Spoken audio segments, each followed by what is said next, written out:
Well, everything comes to an end.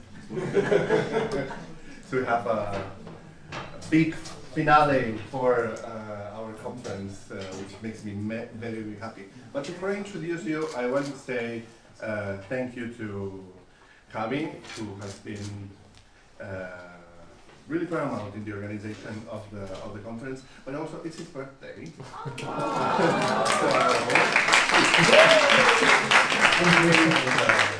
So thank you for spending this birthday celebrating queerness with us. So it is my uttermost pleasure to introduce Juana María Rodríguez, our second keynote speaker of this conference. I cannot imagine a better way to close queer Hispanisms Now than having Juana, one of the most intelligent, eloquent, sexy, nuanced, provocative, insightful, and generous scholars that I know. She embodies, I dare say, the queer and the now in Hispanisms. Juana María Rodríguez is a cultural critic, public speaker, and award-winning author who writes about sexual cultures, racial politics, and the many tangled expressions of Latina identity. A professor of ethnic studies, gender and women's studies, and performance studies at UC Berkeley, she is the author of the newly published Puta Life, Seeing Latinas Working Sex, from Duke University Press, 2023, Sexual Futures, Queer Gestures, and Other Latina Longings, which won the Alan Bray Memorial Book Prize at the Modern Language Association, and was a Lambda Literary Foundation finalist for LGBT Studies, and Queer Latinidad, Identity Practices, Discursive Spaces, from 2003, so 20 years this year.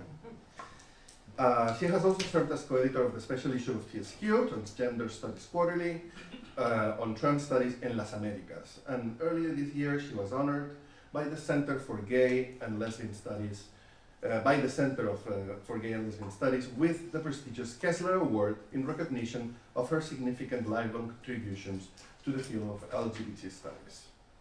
Sharp, solid, original, and profoundly committed, Juana's work has had an unquestionable impact in the field. She explores the paradoxes and contradictions that unfold with queer Latinidades, a complex set of intersections where, as she herself wrote in her monograph, Queer Latinidad, and I quote, different discourses of history, geography, and language practices collide, end of quote. Her approach to non-normative identities is intellectually compelling, but also constructed as a gesture of love and rigor, and a bold and respect for the subjects and works she studies. This balance between academic rigor and a bold embracing of subjectivity is perhaps one of the most remarkable features of Juana's intellectual and personal legacy. One can read her work from a detached academic distance, so to speak, but in my view, her work becomes exceptionally pertinent and profound when one engages with it as if having sex with the pages and the ideas, with a mindset that is unapologetic, perverse, promiscuous, and pleasurable. Puta Life, her latest book, published this year by Duke University Press, has already created a unique moment in Hispanism, in both its content and its materiality. The book is gloriously edited, peppered with beautiful images printed with care. How pertinent that in a book about pleasure, eroticism, sexuality and sensuality, the experience of seeing, touching, even smelling becomes so paramount. Puta Life takes Juana's articulation of queer utopian thinking, one that navigates the tensions between the obscene archives of pleasure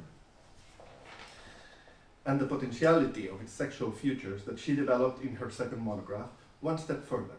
It is a work on, of, about, and from sex work and working sex, an embracing of precarious communities. A work that unfolds the fascinating and complicated nuances of Puta epistemologies, a concept that traverses languages, cultures, aesthetics, and attributes. This is a book that constitutes a profoundly ethical gesture in its creation of a prolific archive of images and stories, but also one that takes into account the right to opacity, as she quotes it, the right to stay away, to not being shown. Juana's academic and personal integrity, her sustained sense of commitment, her fearless presence, and her intellectual brilliance is a gift to many of us. Allow me to read from the introduction of Puta Life, a moment in which she embraces that subjective positioning within her academic and personal desires. I quote, "You have seen me on your campus, lecturing about cybersluts, sodomites, sexual futures, or Puta Life, fulfilling or not your expectations of what a puta with a PhD and a government job might look and sound like. In fact, as an academic who has created a reputation for herself as a scholar of sexuality, I have been rewarded in unexpected ways for writing explicitly about my own erotic archive, even as I have no doubt also been dismissed or excluded from other opportunities. These too are forms of sex work and ways of working sex, pleasurable, profitable, and dangerous in different ways and to different degrees. In one of our recent conversations, Juana told me that she did not know if Cambridge, and perhaps the academic world in general, was ready for these debates. Now that queer theory is comfortably occupying a central space within academia, even queer scholars have decided to leave sex and pleasure out of the conversation. Sex can often be seen as a burden. A few days ago, I actually published an article called Cuartos Oscuros, Barras de Bar, Pistas de Baile, y otras utopías queer en el teatro español contemporáneo, and part of me actually wondered how some would receive my ethical pondering of anonymous sex. In this regard, and many others, Juana has been an extraordinary source of inspiration, both intellectually and personally. So, thank you for being such an inspiration for unapologetically queering things up. Juana, the floor is yours.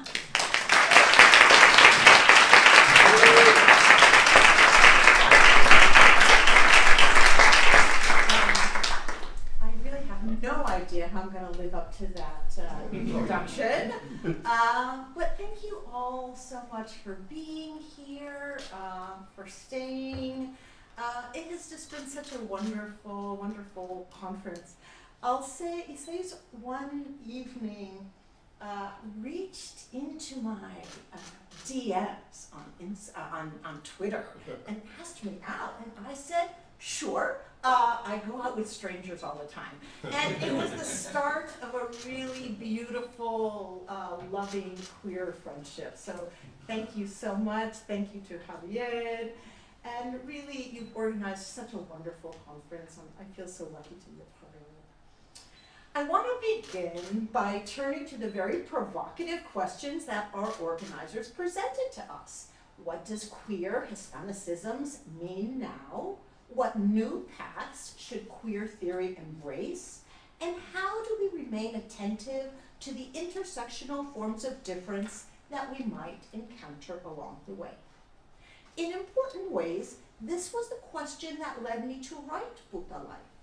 I wanted to speak very specifically about the scandal and the stigma that deviant female sexuality continues to register, and the ways that the specter of Puta Life haunts all of us who are compelled or choose to live our sexual lives in public. Puta is the threat that surrounds the sexuality of any feminine subject that veers off of the straight and narrow.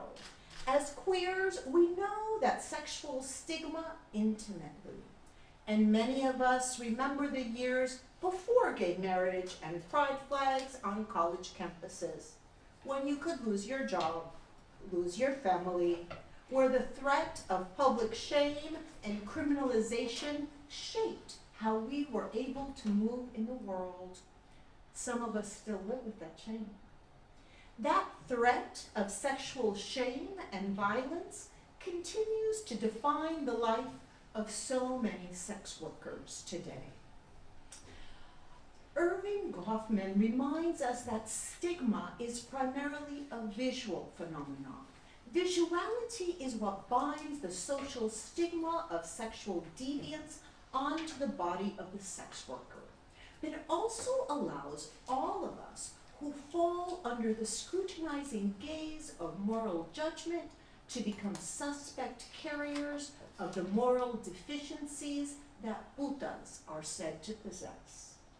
As a scholar of racialized gender and sexuality, I wanted to write a book that would pay homage to the sex worker communities that formed me as a young person and as a sexual subject. I wanted to intervene in contemporary political feminism feminist debates happening in Spain and elsewhere that advocate for the abolishing of sex work instead of abolishing the criminalization and stigma that surrounds it.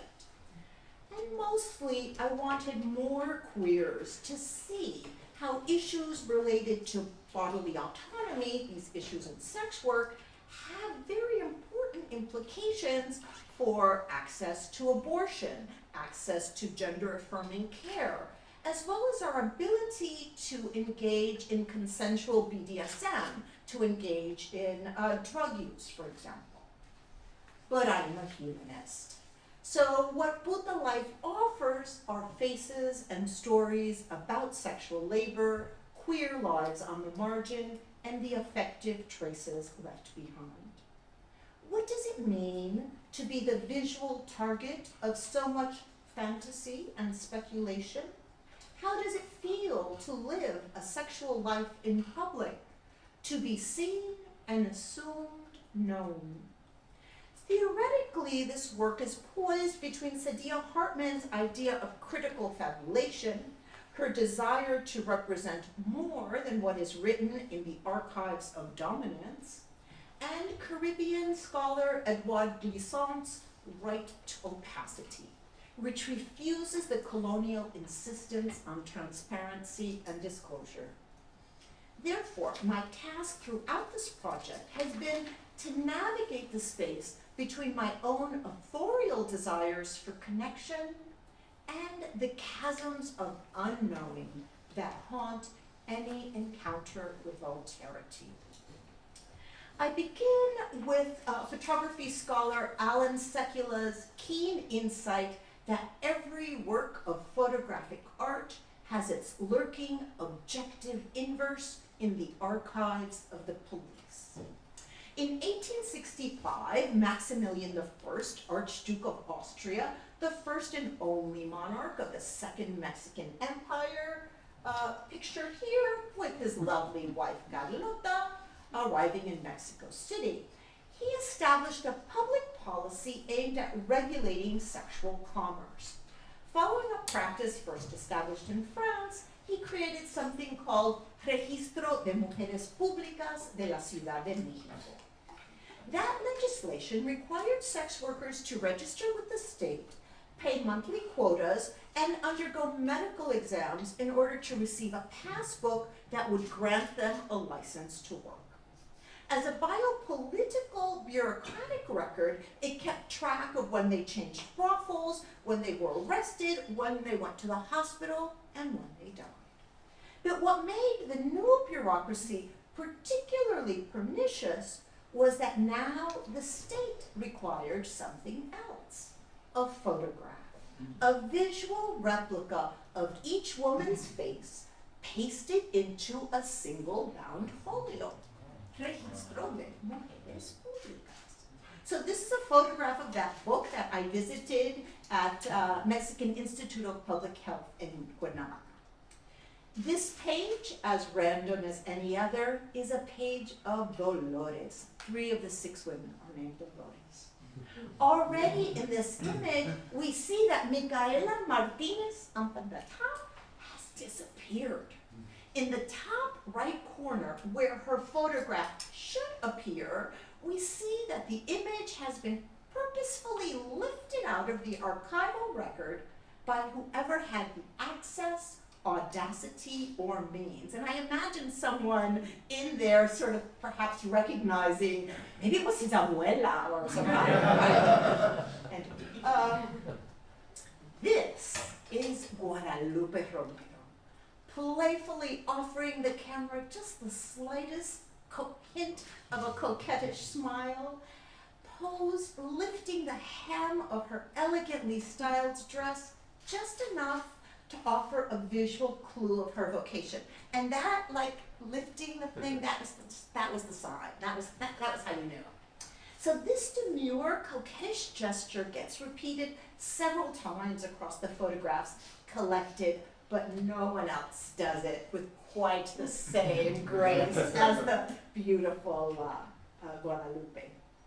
In 1865, there already existed 80 photography studios in Mexico City.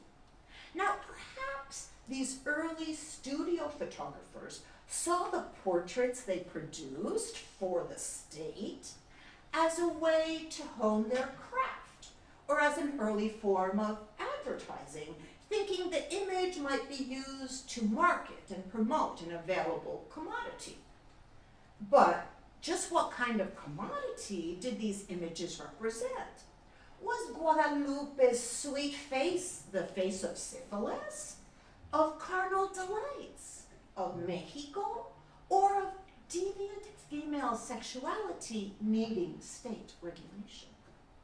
Not all of the mujeres públicas were quite as well heeled as Lupita, and perhaps not all of the photographers as attentive.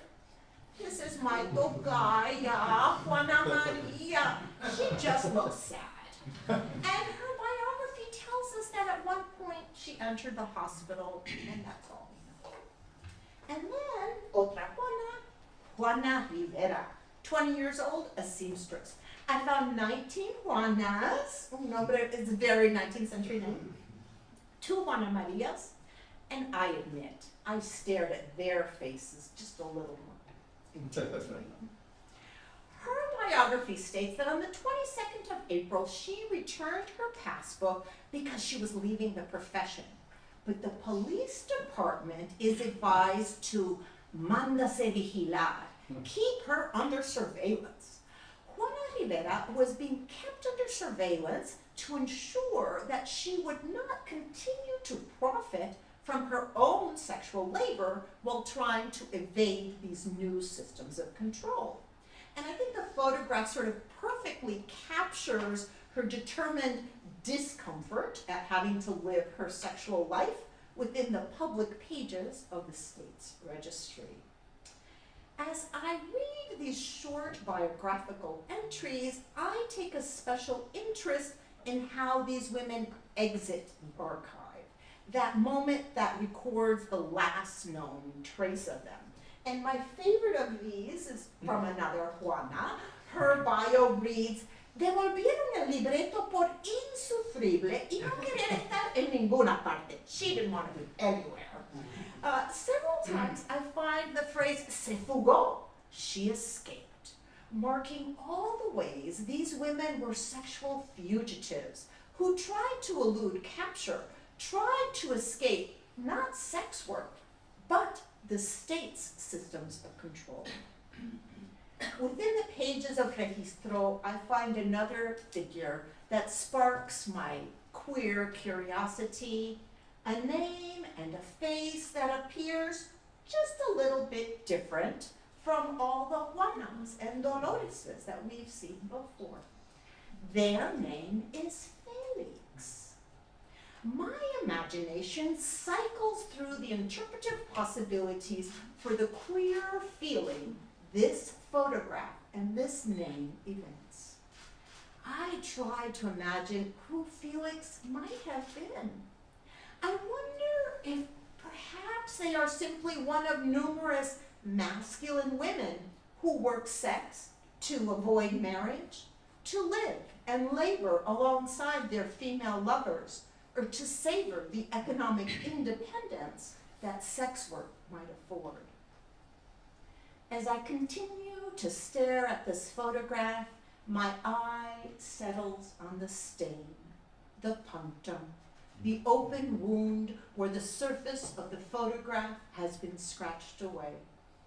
Their wide, dark hand rests gently next to that spot, touching it tenderly. I, too, wish to touch the open wounds these archives pry open, to lovingly tend for the lives held within these bounded pages. And then I discovered something that might suggest my queer fabulations might not have been so fantastical after all. As the century comes to a close, Havana, like Mexico City, was a bustling metropolis central to transnational empire and commerce, and bustling with sex workers from Cuba's interior provinces, but also from Spain, France, Germany, Mexico, Puerto Rico, and the Canary Islands. And women would in fact enter the boat and list prostitute as their market. So in Cuba, as in Mexico, sex workers had grown tired of having to pay the state's new bureaucratic fees, and they refused to keep quiet about the sexual and economic extortion and exploitation that they had to endure at the hands of the police and state officials. So in 1888, they organized, forming a briefly lived political party of sex workers.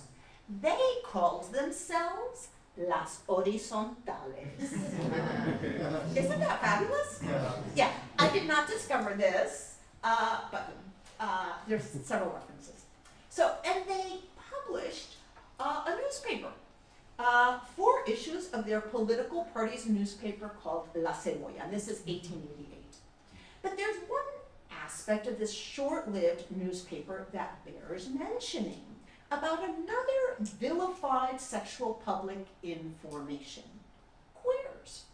Although only 4 short issues of La Cebolla were published, there are 2 references to homosexuality within its pages, affirming the ways queerness and sex work have always been bound together through the regulation of sexuality.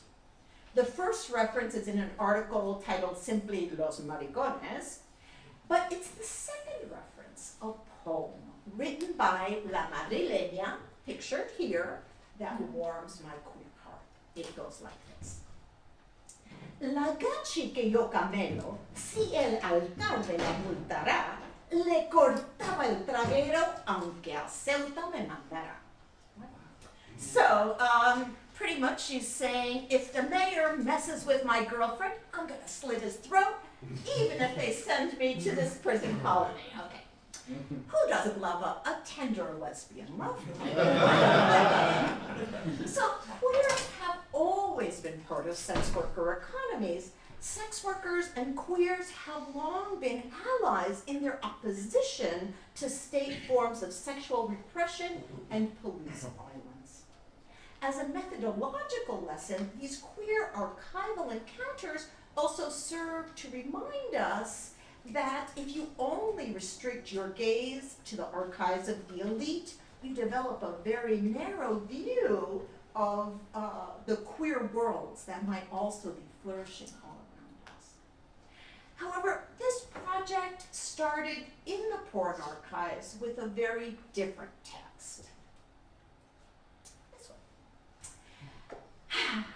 An as told to memoir that depicts the life, sexuality, and philosophical musings of one of my most cherished puta icons, Vanessa del Rio. The name of the book is 50 Years of Slightly Slutty Behavior. She's half Cuban, half Puerto Rican, fully a New Yorker. Vanessa del Rio was the first non-white porn star during what's considered the golden age of pornography, sort of the 70s and 80s. She appeared in hundreds of films, frequently playing the maid, the hoochie mama, the Latina Spitfire. Yeah, I think Juanita, yes, her name is Juanita in many of these films, or Chile Caliente, I think is the name of the other one. Yes, just a great mashup of stereotypes. Her memoir, unique in both form and content, is printed by Taschen in English and in German. It's this huge tome, it's really quite heavy, and it comes complete with a DVD, made up of equal parts hardcore pornographic images and titillating and terrifying life stories. So if you want to see the porn, you have to listen to her life story. If you want her life story, you have to sit through the porn. Now, unlike the silent presence of the women in El Registro, here we have this kind of vibrant voice of one of the most celebrated Latina sex symbols, providing her own musings on Puta Life. And here she's telling the story about the first time that she's filming a porn movie, and he says, were you nervous? And she says, well, about saying my lines, not about the sex. But this moment, she says, and I blew the cameraman on a break. In other words, that wasn't sex she was doing for money. She blew the cameraman. He looked good, and that's where she went with that. So it was just an expression that she enjoys sex, right? So that's Vanessa. In this book, Vanessa describes how to give a blowjob, the size of her clitoris. She stopped doing porn for a while, became a bodybuilder, started taking steroids, and her clitoris grew to like 5 centimeters. And about the Puta icon that inspired her. I'm so sorry that Paul isn't here to talk to us about the fabulous Argentinian sex pot, Isabel Sadly. And I love this scene. It's great. Fuego. It's an amazing film. Anyway, but she also talks about the hypocrisy of the Catholic Church, the ongoing abuse and corruption of the police, and about the rampant racism in the porn industry. Like me, Vanessa Del Rio identifies as bisexual, and dare I say the B is really the most troublesome letter in the LGBTQIA alphabet. Her name, yeah, you'll see, she follows me on Twitter. And so you'll see she wrote AKA Ana Maria. When I first wrote her, she commented on that kind of sonic echo in our memes. And while the rest of the book is sort of full of glossy movie posters and professional stills from her films and colorful magazine spreads, the photographs that intrigued me the most were from a collection of amateur photographs that she produced with her then lover, S&M aficionado Reb Stout, pictured here in a blonde wig.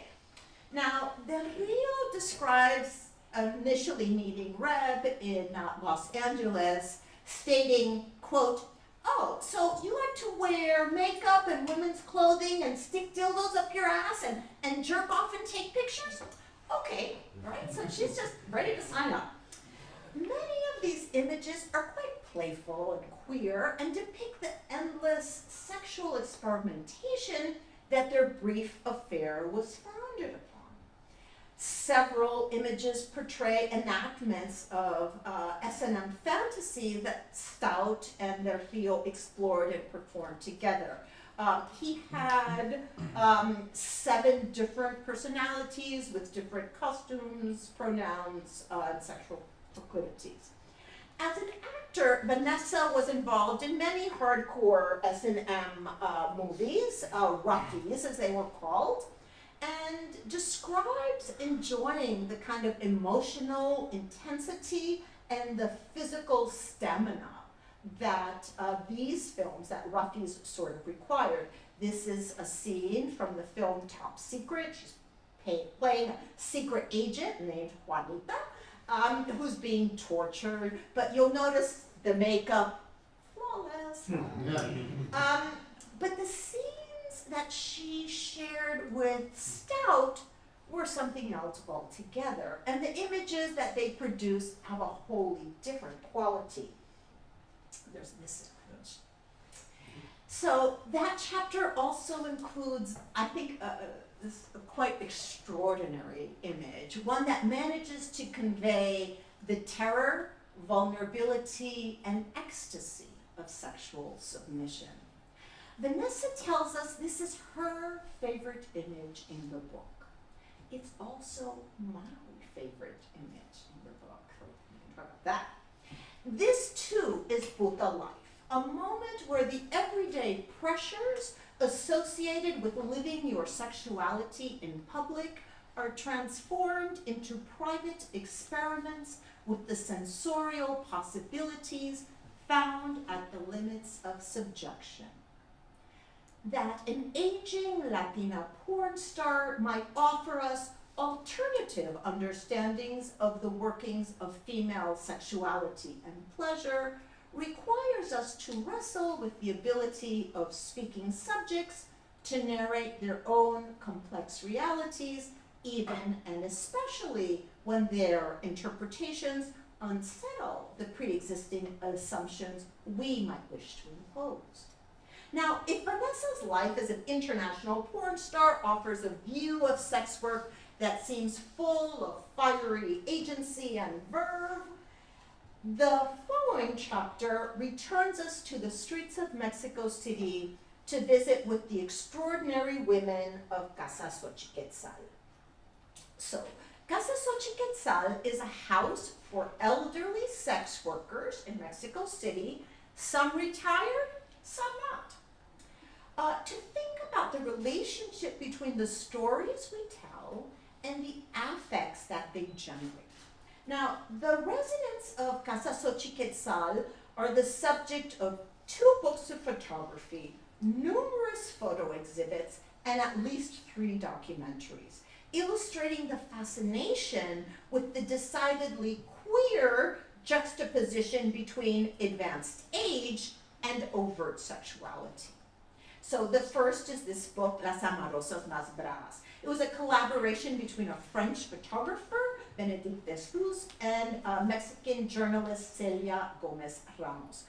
This book took about 7 years to complete, and as viewers, we get an almost kind of voyeuristic look. This is Canela. When we're first introduced to Canela's story in Las Amarosas, and I'm really cutting so much, but anyway. When we're first introduced to Canela's story in Las Amarosas Más Bravas, the journalist reveals, quote, "She's a little slow, but the girls never talk about that," end quote. And we're told that she has just returned to Casa Xochiquetzal, quote, after trying to give love a chance one more time at 72. Like her age, Canela's cognitive difference is supposed to make her an unimaginable subject of love, sex, or indeed of any future worth desiring. Disability studies scholar Alison Kafer writes, "If disability is conceptualized as a terrible, unending tragedy, then any future that includes disability can only be a future to avoid." But where exactly might we locate the tragedy that is represented as surrounding Canela's life? In her lifelong disability? In the innumerable ways that precarity brought about by poverty have informed her life choices? Or in trying to give love one more chance at 72? Moreover, how might the narrative emphasis on tragedy obscure moments of pleasure, sexual, romantic, or otherwise, that might also constitute Canela's life? What are the effective impacts of these different sorts of details, and whose interests do they serve?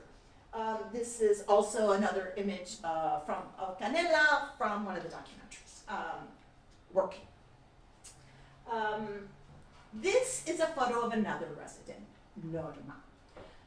Her naked body barely